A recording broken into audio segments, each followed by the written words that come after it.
In today's Leeds news, Jack Harrison's move to Leicester stopped by 49ers, Archie Gray's first professional contract and more Grays to come, Diego Llorente's loan move continues to be troublesome, Leeds look to miss out on Raphael Guerrero, Matthias Klich angry at Leeds' exit.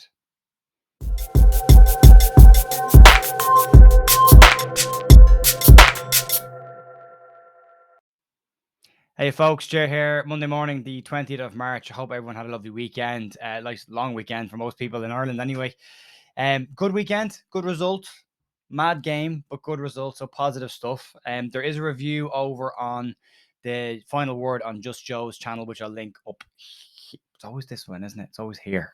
I'll link up here later on, or in a minute. You'll see it there pop up if you want to go check that out. It's a good review. Everyone's in a really good mood, which is nice. So go check that out if you want the review. I'm not going to go into it in too much depth today. I am going to do some stuff around their shape and stuff like that during the international break over the next week or so. So we'll see when the news starts to get a bit quiet, which hasn't been massively busy. So we'll crack on with this, and we'll start off with Jack Harrison and news coming out around his failed move to Leicester. And according to the Telegraph, Leicester are still frustrated at the fact that the move fell through and they failed to land Jack Harrison. According to the Telegraph, the San Francisco 49ers are the ones that pulled the plug on Jack. Jack has a long history in the United States, having gone to college there and played his way up into the professional football game in America. And it looks like the 49ers were the ones that stepped in at the last minute to stop the move to Leicester, which turned out apparently to be a bit of a masterstroke, according to the Telegraph.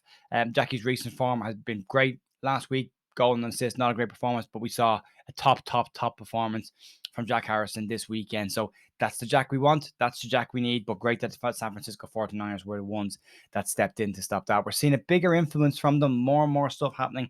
They're getting involved in a lot more bits and pieces, especially in the January window. Personally, I'm really excited to see what's going to happen if we stay in the Premier League and if they take over in the summer. A lot of ifs there, but excited to see what's going to happen. Let's move on and talk about Archie Gray. And first things first, congratulations to Archie, who has signed his first professional contract. And he's done it with Leeds United, and he signed a deal till 2025. He is 17 years of age, but he did make his first appearance on the Leeds bench at 15 years of age. The question around the length of the contract, it's a 2-year deal for Archie, and a question has come up around, why is it only 2 years if this guy is such a big prospect, which he is? And a lot of this comes down. Phil Hay's been given some information on this, and Phil's basically been saying that it comes down to the age, and that players under the age of 18 are not allowed to sign deals longer than 3 years. So what's expected is that once Archie turns 18, Leeds will offer him an improved deal and a longer contract. So this is kind of just to keep the Wolves away, who've been circling, trying to get Archie. So also some information from Jerry McDermott that a couple of people might know. And Jerry's been giving me some information on more Grays to come. And he said Harry and Jacob are still to come, and they're expected to be big talents as well. So the Gray dynasty isn't finished at Leeds by a long way. And also Finley Gorman, who's a 15-year-old academy prospect, Jerry has also said is a very highly rated prospect as well. If you want some information about the academy, let me know in the comments. I'm going to probably ask Jerry if he wants to come on and talk to us about the youth players that are at the academy and what's going on there, and get some more information on what's coming through the academy right now, because Jerry still is in the know when it comes to the academy, and it'd be great to see what's going on there. So if you want to know more about the academy during the international break, let me know in the comments, and we'll definitely make sure we can get Jerry, if he's free, to come on and have a chat with us. Right, let's move on and talk a bit about loan stuff. We'll do loan watch probably tomorrow, but for today, we'll just crack on and start with Diego Llorente. And things continue to be tough for Diego Llorente at Roma. He made his comeback from a groin injury that he picked up against Sociedad in Europe. However, he came off the bench in Roma's game against Lazio. It was 0-0 at halftime when Llorente came onto the pitch. However, Lazio did then score. And for more of an attacking change, Mourinho made a change, took Llorente back off the pitch, and brought on an attacking player. So Llorente only managed to get 33 minutes of action, which probably, had he started the game, maybe gone off at halftime, probably would have been okay, getting more minutes, come back from injury. But the fact that he came on at halftime, went off again, it was a tactical change more than a performance issue. And it was said that he made 1 or 2 incredible tackles and 1 last-ditch tackle during the game. So very much a case of an attacking change and a tactical change rather than a poor performance, but still only 33 minutes. So if you combine his total league appearances so far, it's 34 minutes for Llorente at Roma in the league so far. Moving on, let's talk about transfers and rumors and players that we maybe have missed out on this time. And it's Raphael Guerrero, probably time to put this rumor to bed. I think Leeds look to have missed out on the opportunity to sign Raphael Guerrero on a free transfer. His contract is up at the end of this season, but Leeds look like they've failed to make the move to offer him a deal to come to the Premier League.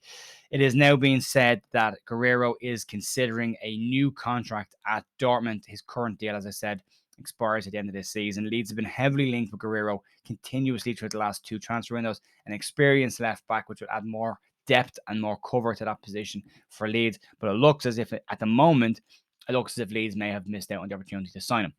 And the final story today, talking about Mateusz Klich, who has come out and said that he's angry at his exit from Leeds. Klich has 195 appearances for Leeds. And he said that he spoke to Jesse Marsh at the start of the season, and his role in the team was lined out that a player he wouldn't be starting as many games, would be coming off the bench more. But he said he was okay and he was happy enough with the decision that was made and the explanation that was given to him. But as the season went on, even though it started well for Leeds and he was okay with the situation then, as Leeds started to drop points and lose results, he started to see Jesse Marsh playing with the team and giving more players different opportunity and changing systems slightly. Except he was one of the players that wasn't getting them, despite the fact that when he did play in the cup games and had good performances, they weren't rewarded with time on the pitch in the Premier League. And he said at that point, he just became angry and upset. He said we still wasn't sure when he left Leeds whether it was the right thing to do.